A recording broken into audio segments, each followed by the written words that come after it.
বলবেন যে আমি সতর্ক করিনি, আমি আপনাদের সতর্ক করে দিচ্ছি।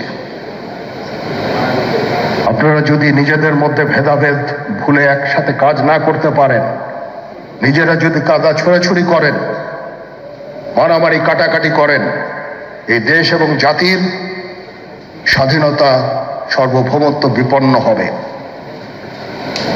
আমি আজকে বলে দিলাম, নাইলে আপনারা বলবেন যে আমি আপনাদের সতর্ক করিনি। আমি সতর্ক করে দিচ্ছি আপনাদের।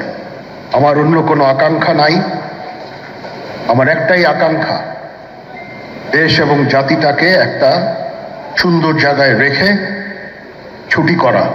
I had enough. Was last 7-8 months I had enough.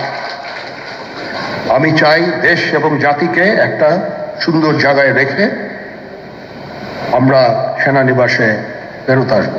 আরেকটা জরুরি বিষয় যেটা আমি ভাবলাম যে আপনাদের সাথে আমি শেয়ার করি। দেশের এই আইন শৃঙ্খলা পরিস্থিতি খারাপের পিছনে কিছু কারণ আছে। প্রথম কারণটা হচ্ছে যে আমরা নিজেরা হানাহানির মধ্যে ব্যস্ত, একজন আরেকজনের বিরুদ্ধে বিষোদ্গারে ব্যস্ত। এটা একটা চমৎকার সুযোগ অপরাধীদের জন্য। যেহেতু আমরা একটা অরাজক পরিস্থিতির মধ্যে বিরাজ করছি, তারা খুব ভালোভাবেই জানে যে এই সময়ে যদি এই সমস্ত অপরাধ করা যায় তাহলে এখান থেকে পরিত্রাণ পাওয়া সম্ভব।